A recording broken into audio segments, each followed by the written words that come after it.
Hey everyone, welcome back to Trip Tales. Today we're heading to the Northwest for a fall family adventure in Spokane, Washington, Missoula, Montana, and Coeur d'Alene, Idaho. Quick things to know before we jump in. My Comfort Travel Essentials hoodie discount is still live.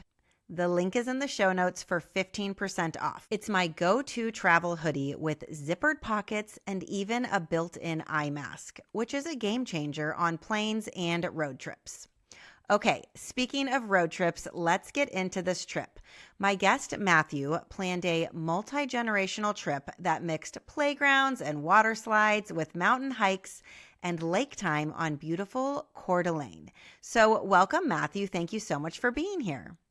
Hi, Kelsey. Thanks so much for having me. I start every episode with a rapid fire get to know you. So tell everyone where you live, what you do, and about your family. Yes, so I live in South Bend, Indiana. I'm married to my wife, Michaela. I have two kids, just turned 5-year-old Carson, and then a 2-year-old baby daughter, Vivian. I work as an operations manager for a food manufacturing company.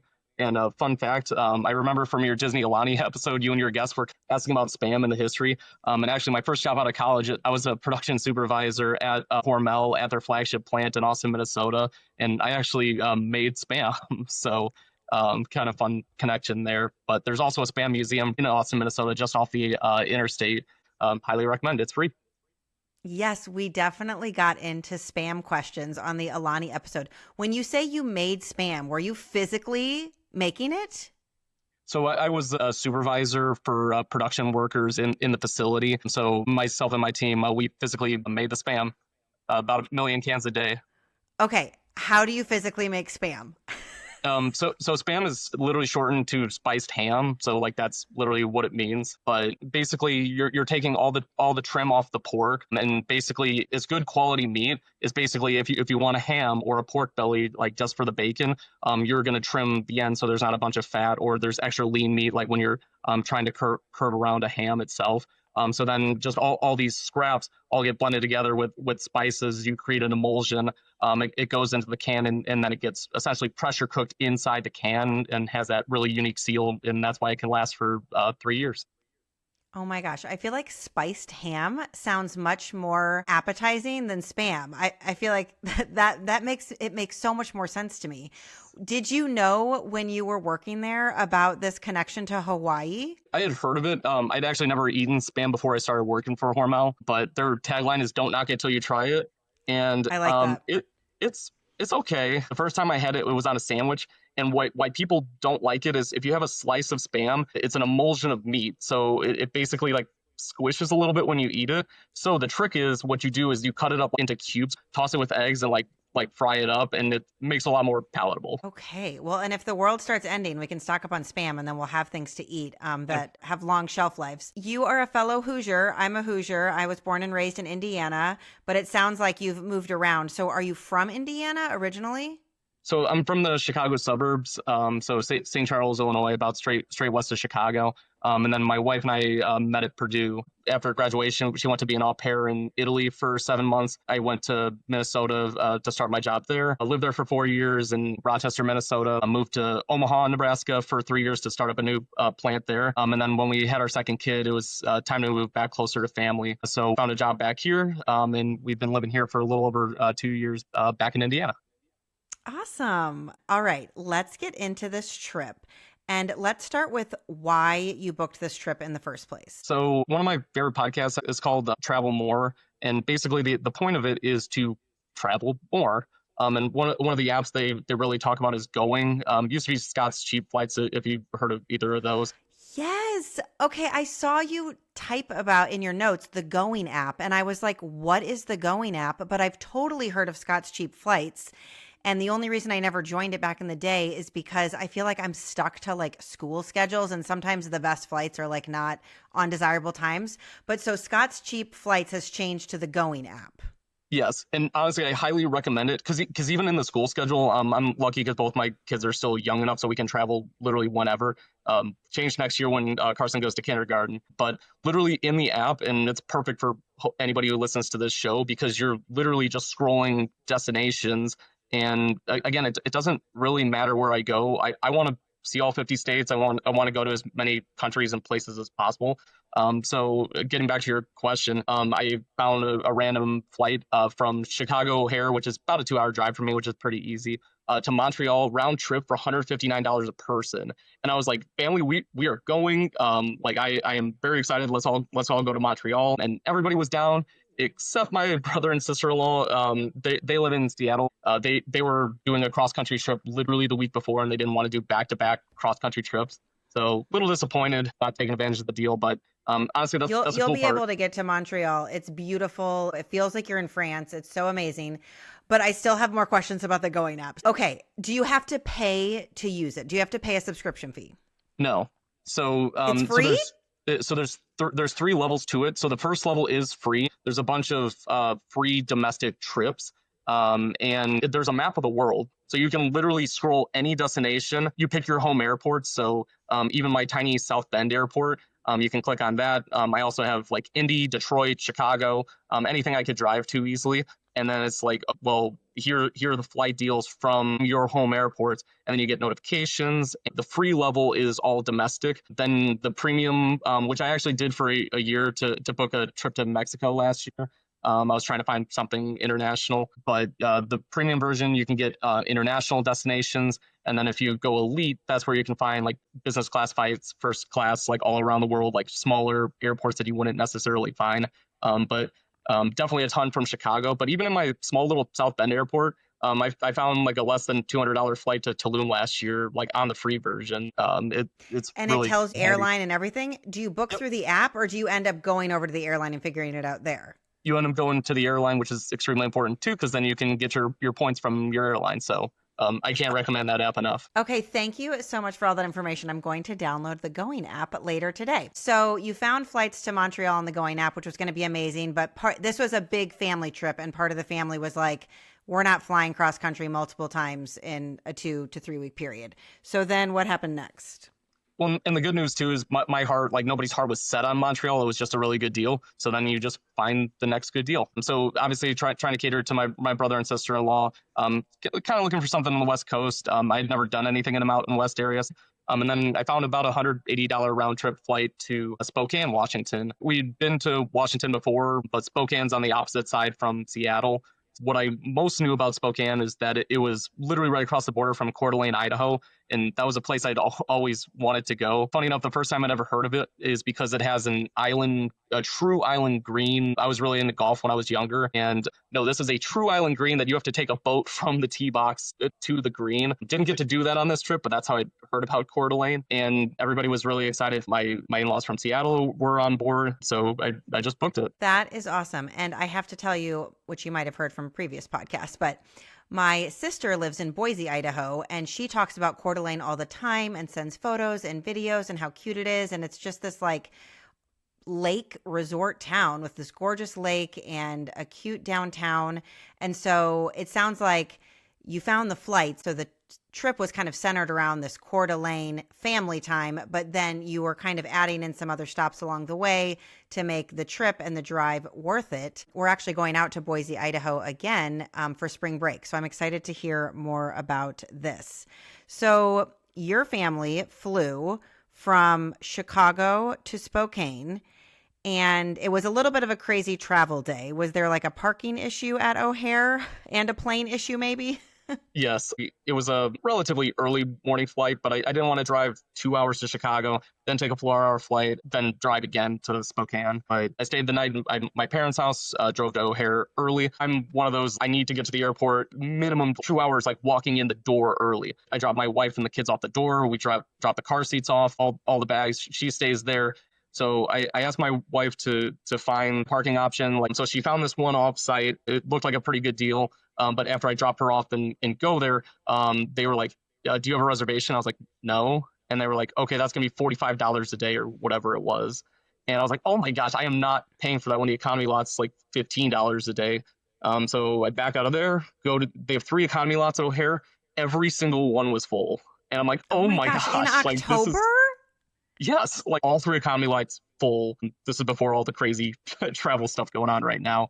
Right. But yep, all full. So she texted me like, have you parked yet? I'm like, no, I'm still trying to find something. So another app I really recommend for anybody in cities, Spot Hero.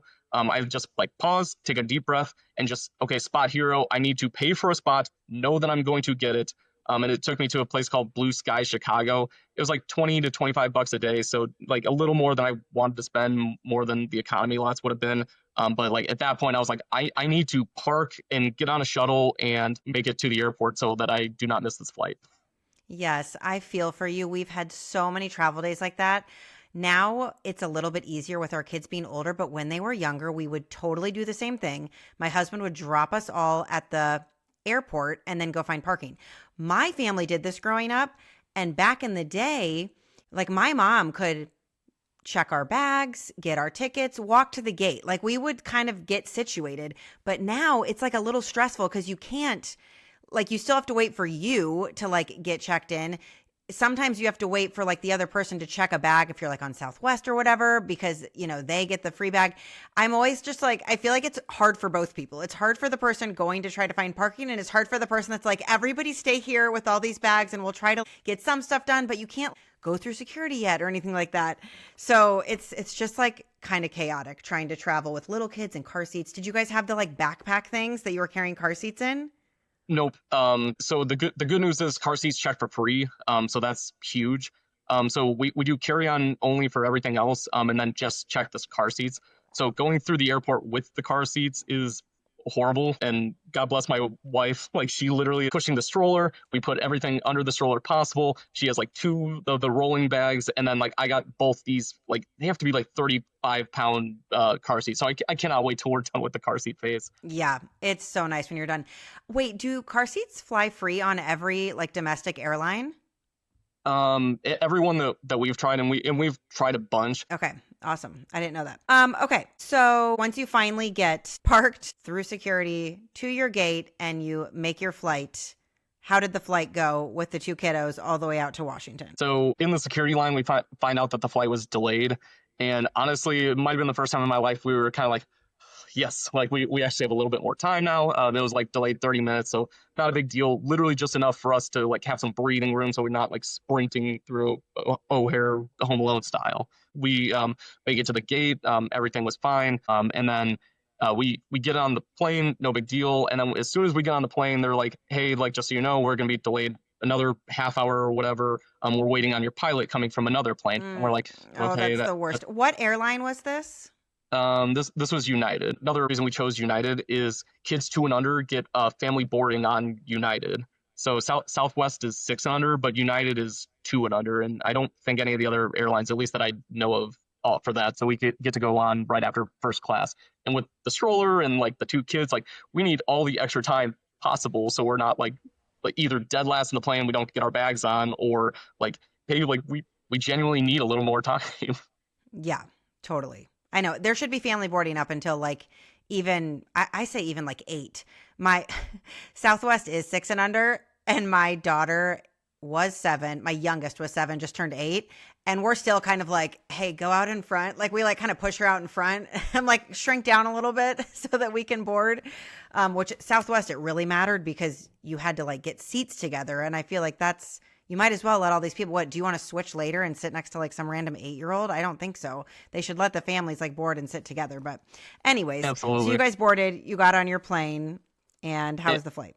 And then we waited on the plane for literally another hour and a half. And it was funny. The pilot walks on board, and this was the most good-natured passengers I've ever sat around. Everybody's like joking about it. And thankfully, it's still early in the morning, like so people are still in a good mood. But literally, the pilot walks on the plane, and the guy behind us is like, "That's the pilot who's gonna get everybody free beer!" And like everybody just starts cheering and like, "Yeah!" But we went on the runway for like another hour, so it ended up being like a 2-hour delay, which is a ton. But kids did amazing. That's a ton anyways, and it's a ton with kids. I always think on those when you're stuck on the tarmac, it's annoying for everybody. But if you have young kids, it's a completely different game. Because if you don't have kids with you, you can take a nap. You can listen to a podcast. You can read a book. You can do whatever you want. But yes, you're stuck on a plane seat, and that's annoying. But it is the most hard for people with young kids, and you're like trying to entertain them. Then you go through all the things that you were planning on doing on the flight while you're still on the tarmac, and you are like, oh my gosh, get these wheels up. Yeah, but thankfully, like once we actually got up in the air, flight went perfect. We made it to Spokane. got our rental car, and initially I was thinking about trying to go all the way to Missoula, which was like would have been like a 3 hour drive.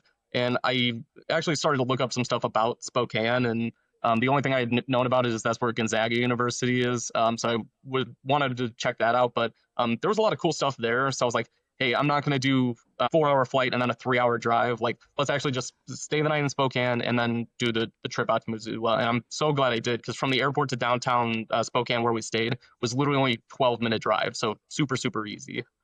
Yeah, I think that's fun. And you had mentioned in your notes that you're a huge sports fan. So seeing college campuses and different gyms and stadiums is something that you are really interested in. So I think it's great to break up a trip, especially with kids. You can find fun and excitement in like any city. So you guys land in Spokane and you head straight to a park, which you guys were very good on this trip about finding parks and playgrounds for your kids to run around. So tell us about your time in Spokane before you got to check into your hotel. So we flew in. I think it was about noon, 1 o'clock or something, and the you couldn't check into the hotel until 4. So we were like, okay, again, we had the 2 hour delay. We had the 4 hour flight, so I was like, we need to like burn some energy for the kids. So the first place that we looked up was called Riverfront Park, and it's exactly like it sounds, really right on the Spokane River. And it is a really, really nice park. It's got a couple like climbing features, a huge structure in the middle with like 3 big slides on it. It's got swings. It's a beautiful park. The Riverfront Park, so everybody knows. And it is one of those cool new modern playgrounds with just like, this would be such a fun job to design these, but just the wildest, coolest play structures and nets and super tall tower with tube slides and just like a really great place to burn some energy. I'm sure your kids were like, whoa, when you pulled up to this place. Absolutely. So I guess one thing to note there too, one kind of a bummer is like we were trying to find some place to park, and the parking was $15. So like I thought that was extremely steep, especially being in Indiana where you barely have to pay for parking anywhere. So something Yeah. to note. But you do have it for the whole day. So we did maximize it. So the kids had a ton of fun. One of the cool things is kind of towards the right side of this picture. You can't really see it from here, but they actually have these like stone slides that are like carved into the hill. So it's just a I little love tiny that. slide like for little kids. But it was so cool. And in the background of that picture, it almost looks like a scene out of Ice Age, where it's like just these rocks and you like step up. But the kids really enjoyed that slide, and they did that one the most of the time. But they were a little adventurous and tried big kid slides. But that's why I recommend this park quite a bit. Just because like for my 2 year old, for my 5 year old, and even we had really big kids there too. So park for everybody. Awesome. And you had mentioned in your notes that you guys had a picnic lunch here, which is so fun, with bento boxes that your wife had packed from home. And I was like, wait, this is impressive because you guys have had a very busy day, a lot of moving parts, and you got food all the way to this park in Washington? Yes, my wife is the queen of snacks, so she got one of those bento boxes, like has 8 compartments or whatever. But she packed lunch meat and pepperoni and carrots and snap peas and grapes Like the and snackle um box, the big one? yes, Oh my gosh, yep, I love a snackle box. I'm obsessed. I'm actually going to put the link in the show notes because if you don't own one yet, especially for like lake days, pool days, anything, if you go over to like someone else's house and you're like want to bring charcuterie style, but just want to make it easy, you can stuff these snackle boxes full of things. But how did she keep it cold for like the last 6 hours or 7 hours that you were traveling? we didn't, but everybody was fine. So Yeah, everybody survived. yeah. I love it. So she just packs it in like her backpack or something? Yep. Oh, that was even all within the carry-on only. And my mother-in-law makes fresh sourdough bread, so she even gave us like sourdough bread to bring with us too. And yeah, honestly, it was all the meat was still okay. Like the bread was good, so we just made little sandwiches, had a nice picnic in the park. I am very impressed. What is like downtown Spokane like? Like, what are you seeing? What's it kind of like? What's the vibe when you were just kind of like driving around and getting situated? It's definitely a small city. The river bisects it almost perfectly down the middle. The interstate's like the southernmost side of like the main downtown area, more high-risey building type between the interstate and the river. And then on the other side of the river, that's where the park is, and it looks more like I'll say residential, like suburbia. And then that's also where the Gonzaga University campus is on that north side of the river. So that's what you guys did next. You had your lunch and your playtime at the playground, and then you guys walked along the river to Gonzaga University, right? Yep. Okay, tell us about what this was like. So about a 20-minute walk because we took advantage of the parking that we'd already paid for. So really nice walk around the river, and they have a very pretty campus. And honestly, like that's why I love going to universities. One, mostly because I'm a huge sports fan and want to see all the sports activities, but at the same time, they're so full of energy and youthful, and always a ton going on. Good restaurants all around them, and like I wouldn't necessarily say that Spokane is a college town. But the university itself is very nice, and the picture you're showing, like we walked around that lake, really pretty lake that's just north of the river. And yeah, we just kind of meandered through the campus. We stopped in the student union, saw their basketball arena, which is what I mostly wanted to see because they have one of the best basketball teams in the country. Their student section is called the Kennel, which is pretty fun because they're the Bulldogs. Took a picture with the giant Bulldog statue which my kids really loved. And yeah, it's a nice campus.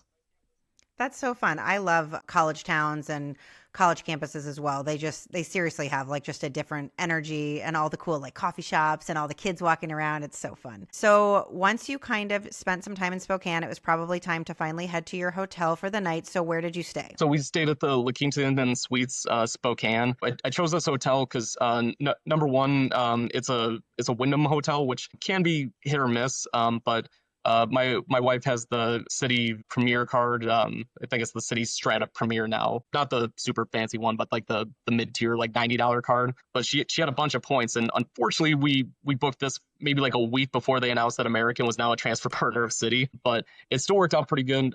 We only needed one night, so I didn't need the fanciest hotel. I just needed something clean, nice. Free breakfast was included.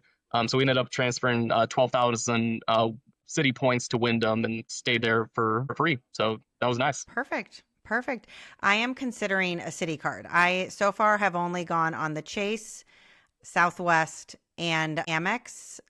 I've only opened those cards, and I need a new one. I'm not someone who like opens 15 cards by any means. I kind of go a little bit slower, but it's time. Like I've kind of used a lot of points, depleted points. Now I need to get them built back up, and I'm thinking Citi might be the way to go. So I'm definitely player one in the travel points game for me and my wife. But I wanted her to have this card because I now slightly regret not getting the Amex, but the 325 was definitely a little expensive for us, but I really wanted that grocery and dining 4 times the points. So for Citi, that Strata Premier is only $90, and you get 3 times the points at dining and groceries.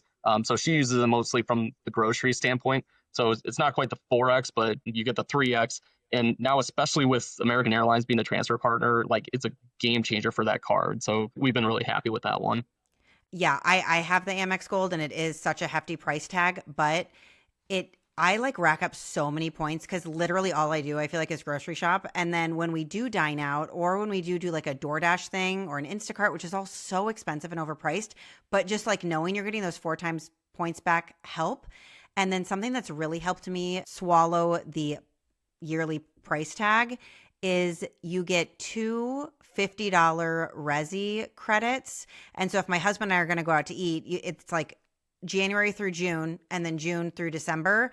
If you just use that card at any like restaurant that uses the Resi reservations, you get $50 off your bill. So then that's $100 already off. So for me, I personally love that card. It's also like really heavy and rose gold, so it feels kind of fancy. I love the heavy card.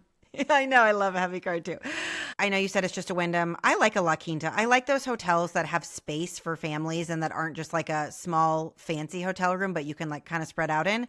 So how is the room for your family? Honestly, it was perfect. 2 queen beds, and love when it's an actual queen as opposed to 2 twins. So like that's a huge plus. But it was perfect. Standard, had a decent sized mini fridge that we could put our meat back in the fridge. Yeah. And keep our stuff cold. It was exactly what we needed for one night stay. No complaints. Perfect. And in your notes, you said that you guys were kind of tired at this point, which is expected after this very long travel day and exploring Spokane. So you got some McDonald's for the kids, which I am all for. I even can get some McDonald's for myself from time to time. I love an Egg McMuffin. I love the 2 cheeseburger meal from time to time. But you and your wife decided to get some takeout and bring it back to the hotel. So what did you guys find? So my all-time favorite cuisine is Creole and Cajun. So I did a bunch of research. The one I did find was the Creole, which was my top choice that I wanted to go to. It's called Vieuxcarre. It's spelled Vieux, Carre, but it's pronounced Vieuxcarre. But a really cute, like swanky vibe. It has like a bunch of curtains, and I'm glad we actually didn't eat there because I wanted to, but my wife was wanted to do it back in the hotel. And it's definitely more of a date night spot. It's a little pricey, but like not too expensive. I think the plates there were like $20 to $30 range. But I had rabbit etouffee, and I love etouffee. When I went to New Orleans for the first time, like I ate that almost every meal. It's so good. And then my wife had gumbo, and it was a little on the spicy side, but she really liked it. So I was happy with my etouffee. Fun. And look at you guys, like still kind of fitting in some fun food and kind of a slight date night in your trip with your little kids by getting takeout, bringing it back to the hotel, and not having to eat a McDonald's value meal after a long travel day. Yes. So you stay in this hotel for one night, you wake up, you get free breakfast, which is always a win for a family, for anybody, but definitely for a family, because you're like, okay, one meal's done for the day and it is included. Everybody load up. And then you are off to drive to Missoula, Montana. So how long did it take to drive from Spokane to Missoula, Montana? So it's about 2 hours and 45-minute drive from Spokane to Missoula. Honestly, it's a really beautiful scenic drive. There's just gorgeous mountains all around you. I'm definitely a little bit of a nervous drive. I've never driven in mountains before, so a little nervous going, especially because it was raining. But I survived. It was good. And me and my wife just over and over were just saying like, oh my gosh, look at that! Like, oh my gosh, this is beautiful. It's just absolutely gorgeous drive. I love driving through the mountains as well. I mean, I don't personally love driving through the mountains, but I love when my husband drives through the mountains. It is hard because if you're the driver, you're a little white knuckled, kind of like, oh my gosh, I'm going around this turn and there's not really that big of a rail. So that part is a little concerning, but the passenger princess has a great time looking around at all the views.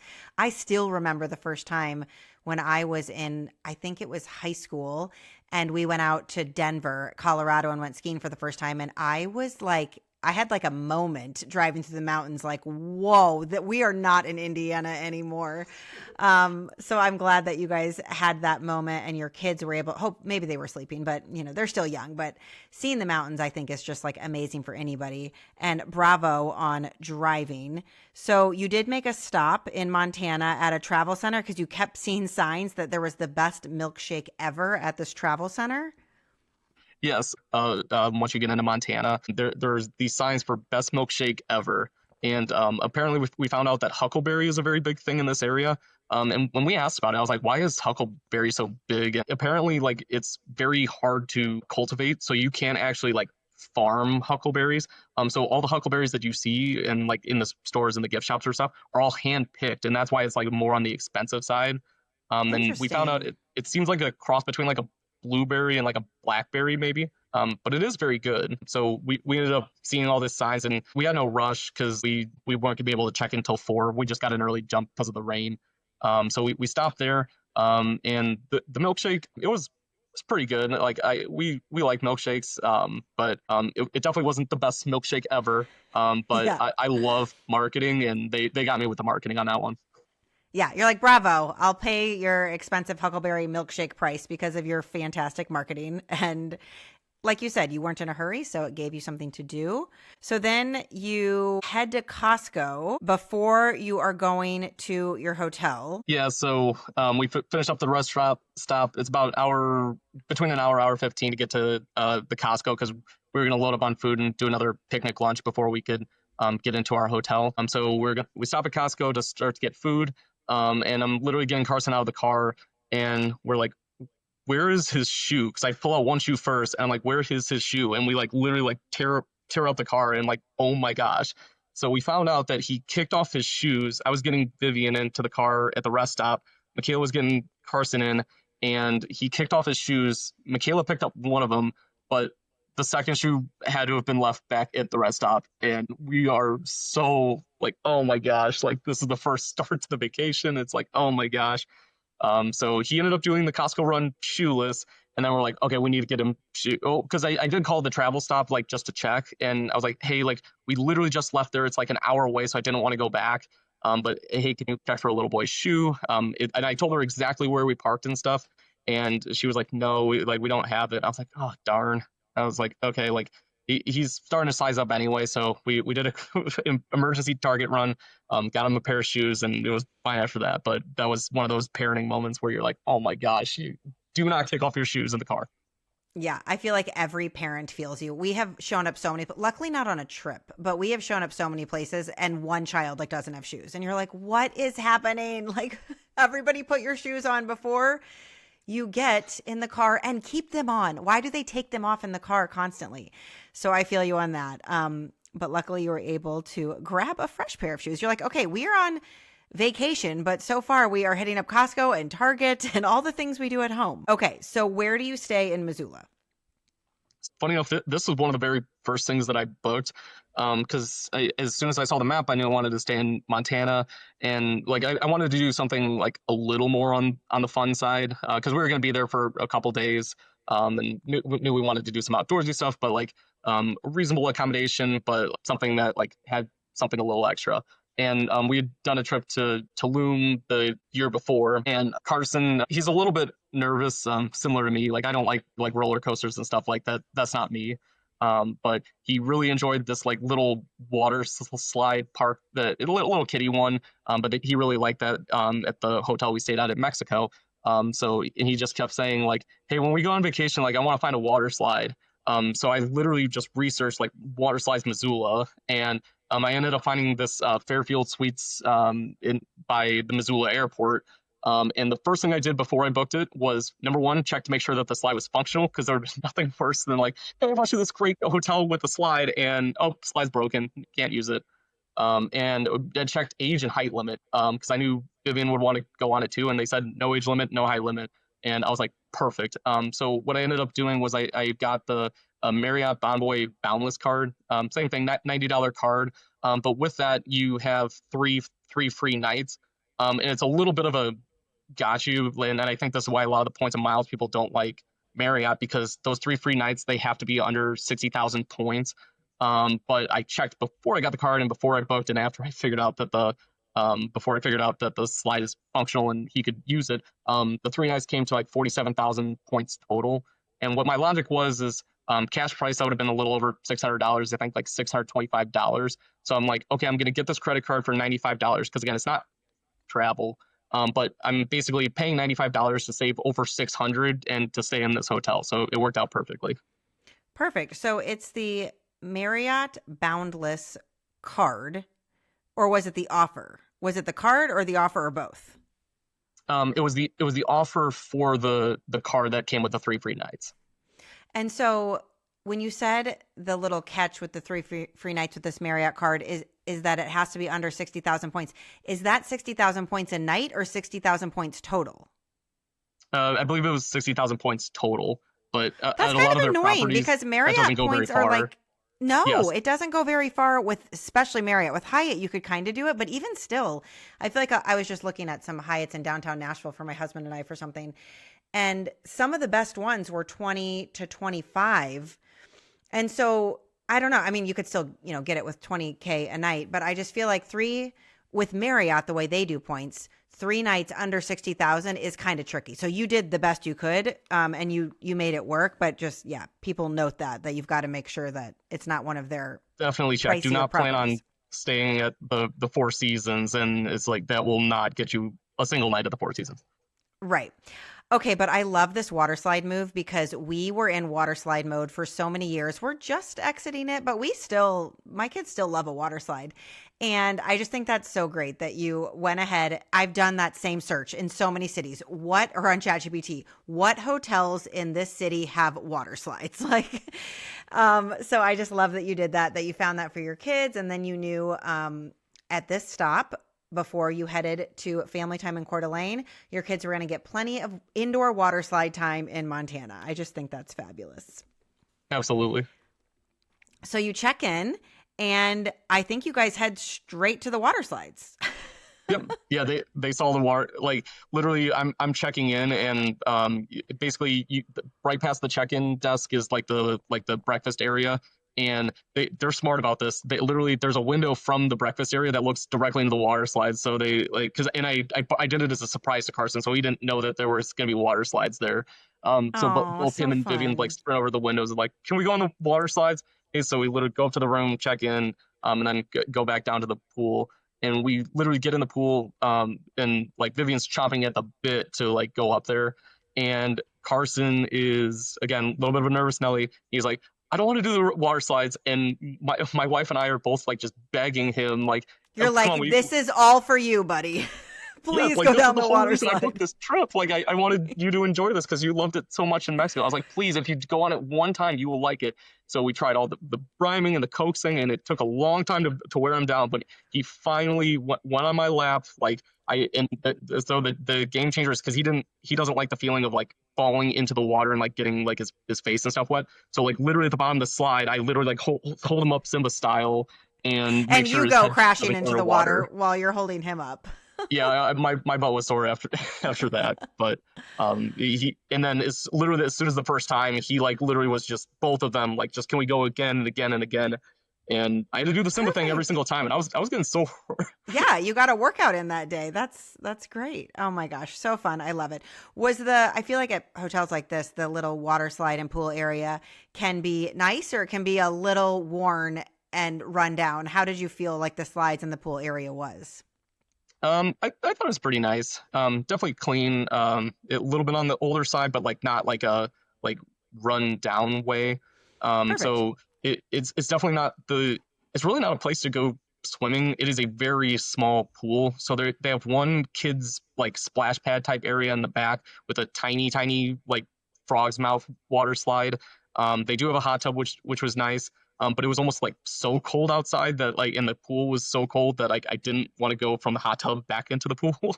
Yeah. And then they have the two water slides there. They have a green one that's just open, does a couple of turns, and just kind of gently deposits you into the pool. Vivian wanted to do one on the brown slide, which is enclosed, and the first thing you do is drop, and it literally shoots you out like a cannon. So I literally did this with my 2 year old daughter on my lap, not knowing what it was going to be. So note to self: go first and try it, and then bring the kid. So she did go underwater for a little bit. She did not like that, but so we did not do the brown slide with the kids the rest of the time. I love it. Oh my gosh, parenthood. It's just so funny. Okay, so had some fun on the water slides and then get changed for dinner. And you went downtown Missoula for dinner this night. Where'd you go?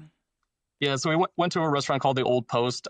Looked up just good family restaurants in Missoula. And one thing I got to be careful about and probably need some tips on is how to search for family restaurants. Which I don't want like I don't want a like kiddie restaurant where it's just like a free fall. So I want like a kid friendly restaurant. So I did a little bit of Google research and then found this restaurant called the Old Post. And the food was pretty good, but very slow service. And this was like during the week, and there was not very many people in there, and like we were all tired from the drive and the the shoe incident and the swimming, the water slides, and we just wanted to get dinner and get out of there. And like it was pretty brutal. So thankfully the food was good, but I didn't. I recommend it for the food, but just know you need to expect that amount of time. Yeah. And I haven't asked this yet. What was downtown Missoula like? um cute cute mountain town. Okay. Honestly, I really liked it.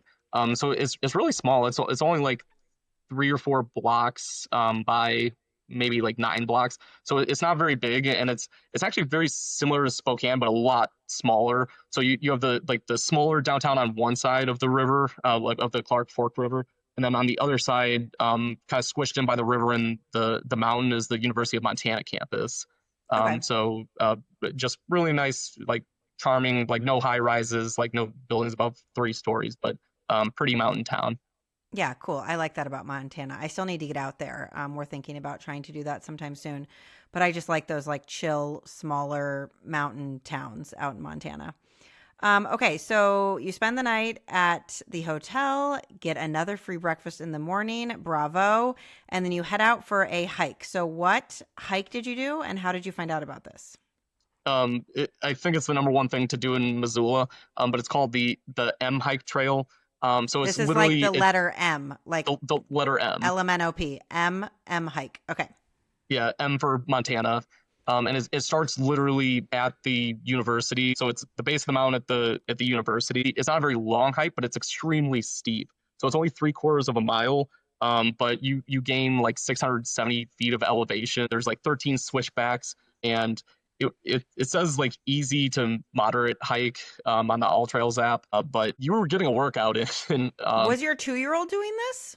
she was walking parts of it. And honestly, like again, not loving heights. I do not like sheer drops. Like that's like looking out over a railing or an edge, and it's like a vertical drop where it's like if I do something wrong, like I die type situation. Yeah. I do not like that. So this like even not liking heights, I love this one.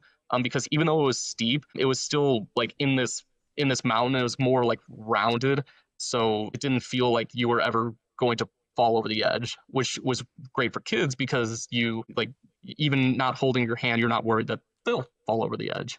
Oh my gosh, I know. There's so much anxiety in hiking with kids sometimes. When we were just out at the Grand Canyon, I was like, oh my gosh, don't get close to the edge. So when she wasn't walking, what were you guys doing? Was someone holding her? Did you have a hiking backpack with you, or what were you doing? Just holding her. Okay. So we just took turns holding her. But I'll give Carson so much credit. He literally made it all the way up by himself. We did not carry him one time all the way up to the M. Nice. Okay, cool. So fun, but slightly intense hike for your crew. Then you went back to the hotel for lunch and naps. And after that, headed back into town for some playground park time. Yep. So especially with having little kids, that's one of my first things to do in my research is to try to find like the coolest parks and stuff, like things I know that they'll be excited about, get energy out, and it's free. So it's Yeah. always a great activity. So I found one called Dragon's Hollow Park. It's literally sandwiched right in between the river and downtown, and it's really cool. It's got like a big wooden fly structure. Literally has like a dragon on the face of it, and then has a bunch of swings and stuff to climb on. There's a carousel around there, which we didn't do, but that one's indoors. But yeah, they just had a blast. They really liked it. Perfect. Great movement time. And then you found a pizza place that was just right there, some pizza and some ice cream. So how was your evening in Missoula? So we got in the car and we went to Bridge Street Pizza. Very good pizza. Just one of those local places. So not the best pizza I've ever had, but very, very good. And it was going to be like a 20-30 minute wait. So right across the street from a pizza place was a place I know I really wanted to go. It had a ton of reviews and like was named one of like the best like ice cream places like in I think of it, but it's called Big Dipper Ice Cream. Vivian got like a vanilla Reese's thing. Carson got Huckleberry, of course. And me and my wife love coffee ice cream, so we get that every time. So we split El Salvador coffee, and it was delicious. That does sound delicious. I love coffee as well. I like drinking black coffee and I like coffee from El Salvador and places like that. So that sounds amazing. Absolutely. So yeah, we just had our ice cream, had our pizza, went back, did a little bit more water park for that day, and then that was the end of that day. Love it. And then the next full day in Missoula, you headed to some fun spots like the public library. So tell us about your time there. So we get up to the public library. They do have 2 hour free parking, so that was nice. But they had a kids area there. The whole second floor is like dedicated to the kids. We went to the left side first, and honestly, like I was a little underwhelmed. It had like a couple small like playhouse things, a couple wood things, but it wasn't very well stocked. And we go to a bunch of libraries and like kids areas and stuff, so the kids are a little bit of connoisseur, but I knew that they were going to get bored a little bit quickly. But Vivian was just kind of wandering around, and we kind of stumbled over to the other side of the library, and like honestly, I was blown away by the other half of the library. There's like this like climbing structure for kids. There's literally a small slide in the shape of a double helix like DNA. So they walk up the double helix and then go down the slide. And then they had 2 water tables like literally in the library.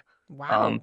So it was one of the most impressive setups for like just a normal library that I've ever seen. On the water tables, they had like little fishing things. You got to catch the local fish with your fishing pole. And then one of the most unique things I've ever seen, even in like a children's museum style, I've never seen this. But it was teaching you about the water cycle. So there was like a big vortex in the middle of this water table, and you took these little green plastic like ball pit style balls. You put them in this like pulley contraption, and the kids turn the wheel and move the balls up the pulley, and then it basically goes across railing and falls out of the sky like rain and into that vortex in the table. And literally Carson and Vivian were just doing that over and over, and they had such a blast there. Wow, it's like a little science museum, but for free in the library. Yeah, and honestly, I didn't realize any of that was there because the actual main reason we went there was they have I thought it was more of like a children's museum type place. It's called Spectrum, with capital UM at the end for like University of Montana Discovery Center, and it's basically science based learning that was started by University of Montana faculty, and it was free, so it was easy thing like I thought the kids might like. And I even did my homework on this. They're closed Sundays and Mondays, so we went on Tuesday, which was the out of the 3 days, that was the only day we could go in Missoula, and they were closed that week for switching over exhibits, so we didn't get to do that. But Oh, thankfully, the rest of the library was really great, and the kids had a ton of fun. awesome. Yeah, that's a bummer when you've done all this research. You're like, I know I had a plan, but that's definitely part of travel is things changing and rolling with the punches. So after your library time with the kids, you guys headed to the University of Montana campus and kind of poked around at some places there. So how was that? Awesome. And again, love going around college campuses, and because there's always so much to see there. And I found this hidden gems blog from a University of Montana alumna. I'll actually shout her out, Anna Weischer, if you're looking it up, but it's underrated spots on their campus. Number one, get to see the football stadium. They're really good at football. Like I think they're still undefeated in the FCS. Like they're top 10 team, I believe. But saw the football stadium, and then on her list, it takes you to the geology building. They have like prehistoric fossils in the building. So there was like one of like a dire wolf, which I didn't actually know that those were real. I thought that was Right. just Game of Thrones, but Fantasy. um, Yeah. and then saber-toothed cat, and then like the real showstopper, they have an actual like a full-size T-Rex skull cast. And Carson thought it was so cool, and like I was explaining to him about like the dinosaurs. Yeah. So Cool. it was cool. So after we saw the fossils, we made two more stops on the scavenger hunt. So one, there was an interactive globe, and I love geography and stuff, and it was so cool. They basically had like a little contraption that you click, and you can turn the globe into any type of map that you want. So there you could make it a political map or a cloud map that show atmospheric conditions, and then you can also turn it into things like the pumpkin and the Death Star. So like that. But I was really interested by that. That was really cool. Wait, Um, what were the last two things you could turn it into? Literally a pumpkin. So Oh, like literally, you could just make the whole globe turn into a pumpkin. yeah. Oh, cute. Cute. Okay, that's cool. And the last noteworthy thing, and if you go onto Montana's campus, probably the thing I recommend the most is the student union. It was the prettiest student union I've ever seen. Like it looked like you were in like a fancy mall almost. There was all this greenery, and like obviously like the bookstore was there. But it was two or three levels just in the main middle area where people are studying and stuff, where all these plants and flowers. I was blown away. It was really, really impressive. Very cool. I know. I love college campuses. Sometimes I'm like, take me back to college. My oldest is going to high school next year. So I'm like, before we know it, we're going to be on those college campus tours. And I'm like, I'm kind of excited about that. They're a lot of fun. Yeah. All right. So you have your fun at University of Montana, and then you head to Walmart to pick up meal supplies for the extended family part of this trip, because we haven't even gotten to kind of the whole reason you guys planned this trip was to get with family at Coeur d'Alene. So you grab groceries and hit up Tamarack Brewing, where they had a happy hour. This is funny because we are going to Tamarack in Idaho, which is a ski resort, but I feel like this is a different Tamarack.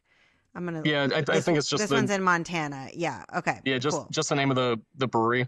But honestly, like we got a bunch of stuff. We had like burgers, a salad, mac and cheese, and all that's on their happy hour menu. And then Michaela and He's got a beer, so ended up being a really cheap dinner. So I was a big fan of that because we always like to go to different breweries wherever we go. Awesome. Tamarack Brewing in Missoula. So you back to the hotel for a couple more hours of water sliding. I'm so glad that your kids warmed up to the water slide and that you guys had fun with the hotel that you found.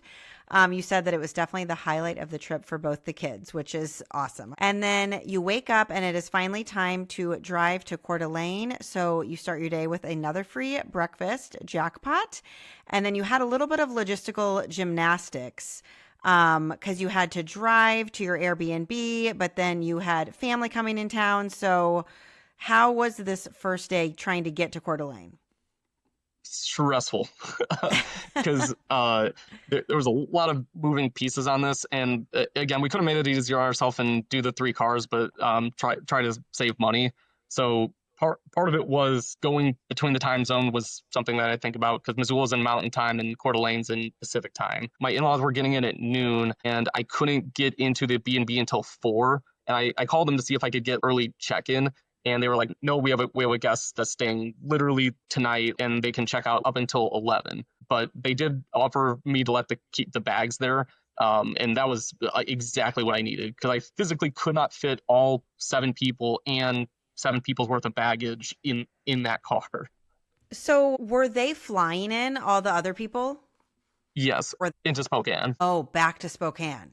Yeah, so and when it wasn't that far, it was like 45 minutes from the B&B to the airport, so it really wasn't too bad. Like, yeah, it probably should have done 3 cars, but it worked out okay. So we dropped off the bags at the hotel. I take Michaela to downtown Coeur d'Alene. I took him to there was their nicest park in the area called McCune Park. And the Coeur d'Alene library was right there as well. So I figured, like, hey, if it was raining, go to the library. If they wanted to play at the park, you figure it out. So I did a 45-minute there, 45-minute back. Picked up Michaela's parents and her brother that flew in on this first leg of the trip. Okay. So brought them back to meet up at the library / the park. And then we went to lunch. Awesome. And you got a burger for lunch. Yep. Right? Little... Yep. like dive bar type place called Rogers Burgers. We just saw it driving into town, like just one of those cute like roadside stand type places, no indoor seating. And it was really good. We had I think it's called a banger burger. It had like a brat on it, like grilled onions, beer cheese. It was really good. And they had Nice. homemade ice cream. Both my wife and I love ice cream, so anytime we can get ice cream on vacation, crowd pleaser for us and for the kids. Sweet. How many people in total were going to be on this trip once everybody got there? 10 total. So it was my wife, I, and the kids were 4. Her parents, and then she has a brother and a sister and their spouses. So 10 people altogether, 8 adults, 2 kids. And you had 1 car? We had 1 car initially, and then my brother and sister-in-law from Seattle, they drove from Seattle to Coeur d'Alene. So that was like a 5.5, 6-hour drive for them. But at least that way we had 2 cars and we could fit everybody between the 2 cars. So it was only logistically bad for a day and a half. Got it. Okay. That makes more sense. And what kind of a car did you rent? It was a Chevy Blazer. I swore I had picked a 7-passenger one, but I guess I didn't.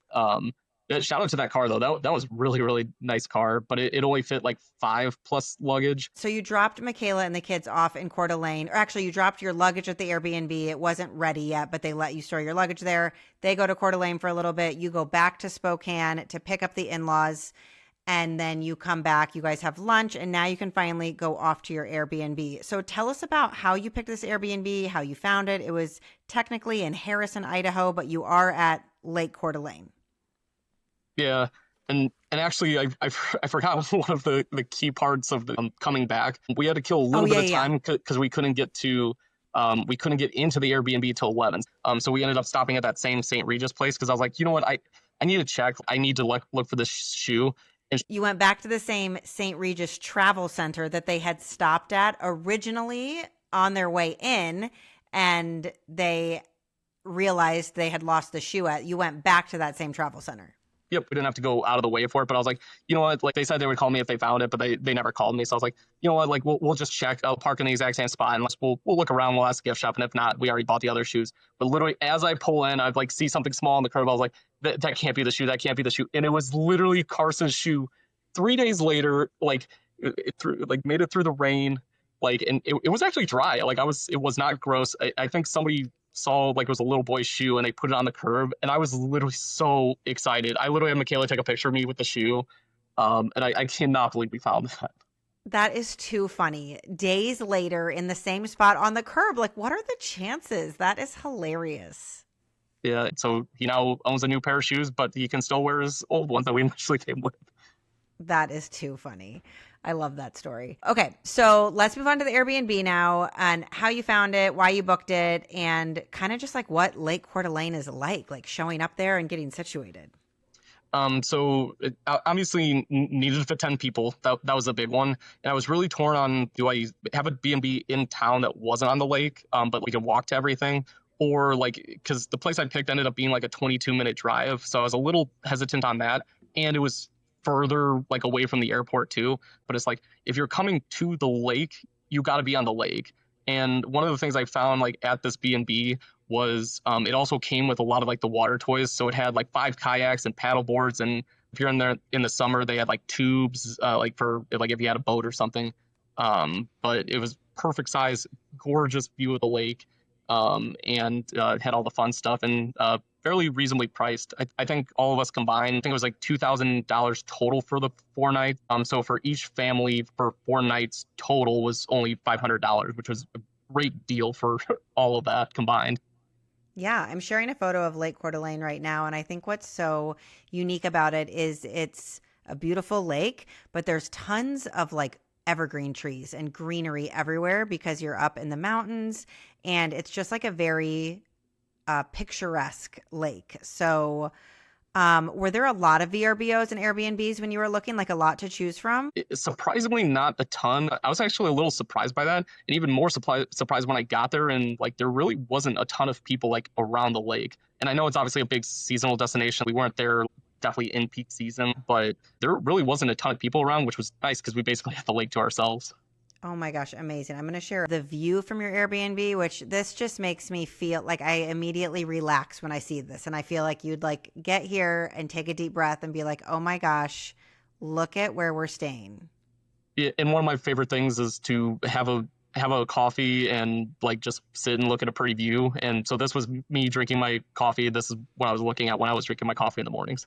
Sounds amazing. Oh my gosh, I love it. What a great spot. Okay, Coeur d'Alene looks amazing. It looks so beautiful. You've got your Airbnb. It comes with all these amenities like kayaks and a fire pit, and you guys are able to do campfires and drink your coffee, looking at the view. Let's talk about some of the things you did while you were in Coeur d'Alene. So hikes, water time. What did you do while you were there? So we did three total hikes, and they were all a little different, which I really like. We did one per day. So the first one that we did was the Mineral Ridge hike, and that was actually the closest one to our Airbnb. So if you're getting your bearings, we're south. We're technically in Harrison, Idaho, which is the first town south of Coeur d'Alene. But to get to it, if you look at a map of Coeur d'Alene, it is not like Michigan where it is one big shape. Like it is just a tons of bays and outlets and stuff. So every time we had to get anywhere, we had to go through the mountains and like around the lakes.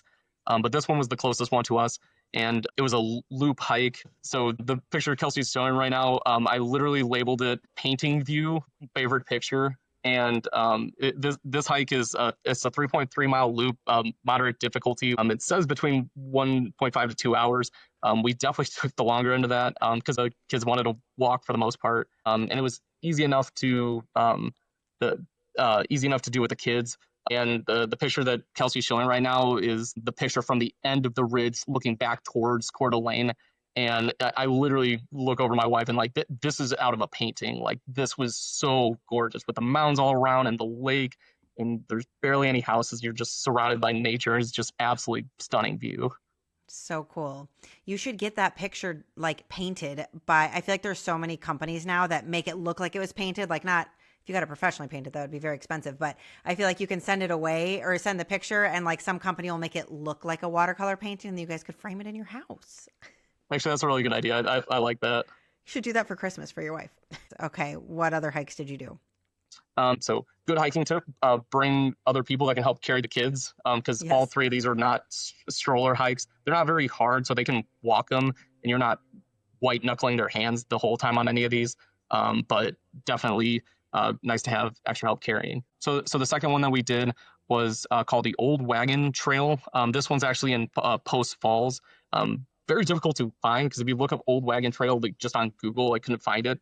The only way I found it was on the All Trails app. My sister-in-law actually found this one, so it was a great recommendation from her. It's a 2.4 mile loop hike, but it was cool because there was 5 different paths. We didn't really even try to follow a specific trail because they all just kind of interconnected, but there was a huge amount of different things to look at, like really interesting topography changes, because the very first thing that you do is you basically drop into this canyon. So we were going down this mountain, and it was a little nervous with the kids, but thankfully people helping us like carry and like lift them off of boulders. So that first part's not the most kid friendly. But you scale down to that. You go to another lookout spot where you can look over a canyon. You go to the like very end point of the trail, and you're looking out over the Spokane River, and like that was beautiful. And you've mentioned this to podcast before, but I love like looking at different types of topography all at the same time. So you get the river view, the mountain view, the like just all like the trees behind you, and like that was one of my like favorite pictures of the entire trip too, just looking out over that Spokane River on this trail. I highly recommend this trail. Big fan. Very cool. Sounds amazing. Yeah, I love a topography moment. I always will. And it's like something that I seek out when I'm looking for trips. Like, where can I get cool views of mountains, trees, water all at once? Absolutely. So the last hike we did is called Tubbs Hill. And if you search Coeur d'Alene, like this is the hike that you're gonna find. It's literally right next to the downtown. There's essentially 3 different trails. It kind of seemed like. So there's the main trail is like about halfway up the hill or mountain or whatever it is, and you just loop around the hill. They have a summit trail where you can go to the top, which we didn't do. But the other really cool part about this one is it has a lot of trails that like not official trails, but that let you go down to the water. And that was one of the definitely my kids' favorite parts of this hike because they just love the water. So I'm like going in and like throwing the rocks in and just being able to touch the water. So they really liked that. I got to see the floating island green, which I was really excited from this hike. But just everywhere you look, just trees and mountains and rocks and just gorgeous views everywhere you look. Amazing. Real quick, back to that green floating island on the golf course. So you said that is actually a hole on a golf course that you have to take a boat to get to that hole. Is that right? Yeah, and actually, if you want to Google search it, it's a really cool picture. It's the Coeur d'Alene golf course, but if you look up Coeur d'Alene floating island green, it'll come up because you literally have to see it to believe it. This is literally the reason I heard of Coeur d'Alene before. It's an unbelievable thing to see. There's nothing else around you except for water. This is like kind of stock image of it, but there's literally a green floating in the middle of the lake, and it's so I feel like this would take so much time. You're golfing and then it's like, excuse me, I need to get on a boat now and go over, but I guess it's part of the experience. Oh, absolutely. Like I guarantee anybody who's golfing there is doing it for playing this hole. And honestly, Do like if they were you smart, what they should do is they should charge you just under the amount that it takes to play the full round just to play this hole. Yeah, for real. Do you play golf? I did a ton when I was younger, like so I played in high school and growing up and stuff. Unfortunately, literally since Carson was born, I've probably played like 5 rounds total. Yeah. So it wasn't going to be realistic for you to like actually leave and play this course for a portion of the trip, but you were able to Yeah, see it from your hikes, which I was was excited to see it enough from for my you. hike. Yeah, cool. That's awesome. Let's talk about downtown Coeur d'Alene, what it's like, what it looks like, kind of the vibes of walking around downtown Coeur d'Alene. Just very pretty, definitely more high end than Missoula. In your picture, that's exactly what it looks like. Just a kind of picture perfect lake town with a little bit of mountain town thrown in, but just a bunch of cute shops and restaurants and cafes and souvenir shops. And it basically is only one main street of downtown. This main drag of the downtown shoots you into the lake, and right at the end of this main drag is the Coeur d'Alene Resort. If you didn't want to go the Airbnb route, like that would be a good option. The Coeur d'Alene resort is right there, and it'd be perfect if you want to do like the shopping and restaurant scene. And I think they got some breweries and bars there too, so that'd be a really good option. Yeah, love that. I'm pretty sure my sister has sent me photos and videos from the Coeur d'Alene Resort and from eating. I think there's like some cool restaurants that overlook the lake right at the resort. So definitely a spot to check out.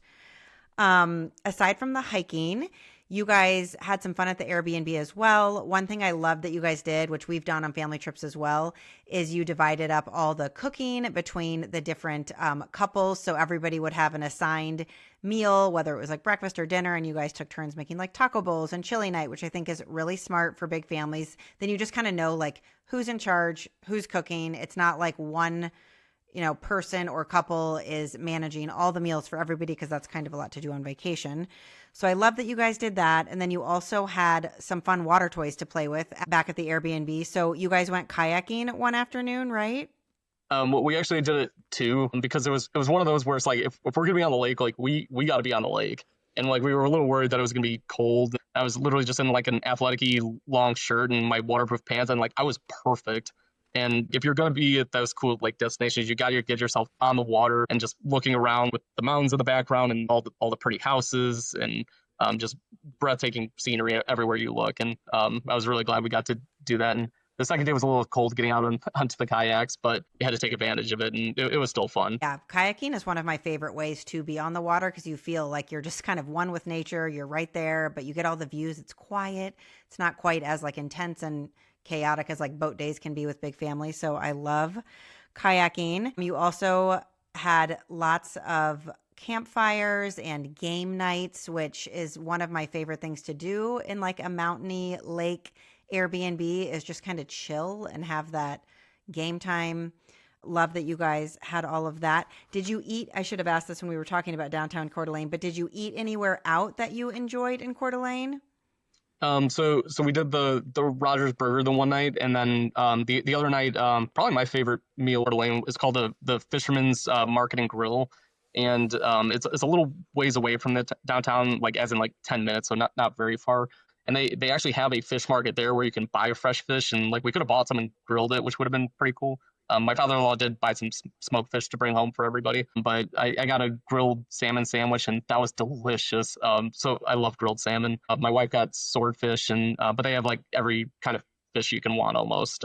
Really, really good. Definitely recommend. And also affordable fish. It was only like $10 to $20 a plate, because most seafood restaurants you're looking at like at least $20-$30 a plate. I was specifically looking for fresh fish that was relatively priced. Awesome. Sounds delicious. Okay, Matthew, I end every episode with the same question. So if someone out there is considering visiting the Pacific Northwest, what is it about Spokane, Missoula, and especially Coeur d'Alene that would make you say, just book it? Honestly, it's absolutely gorgeous scenery. I like doing it in the road trip vibe because we got to see a bunch of places. Spokane was nice. Really loved our time in Missoula, but Coeur d'Alene is a perfect destination from you can do water activities. This place would be absolutely electric and so much fun and great vibe in the summer. But we had a blast in the fall. You could do excursions from here. You could go to Canada. It's only like 2 hours from Canada if you really wanted to. So it's really close to a lot of stuff, a lot of good hiking in nature, and extremely affordable. So I did not book one single reservation excursion, and we made it work in 8 days. And honestly, the grand total for this trip with everything, with points included, of course, but it was only like $2,000 total. So like it was an extremely affordable 8-day trip. Gorgeous scenery, very affordable. Just book it. Amazing. Matthew, thank you so much for being here and for sharing all about this awesome family trip. Thank you very much, Kelsey. And for everybody listening, thank you for tuning in to another adventure. Remember to subscribe to the show so that you don't miss any upcoming episodes. We have lots of fun destinations coming up, and I will see you on the next episode of Trip Tales.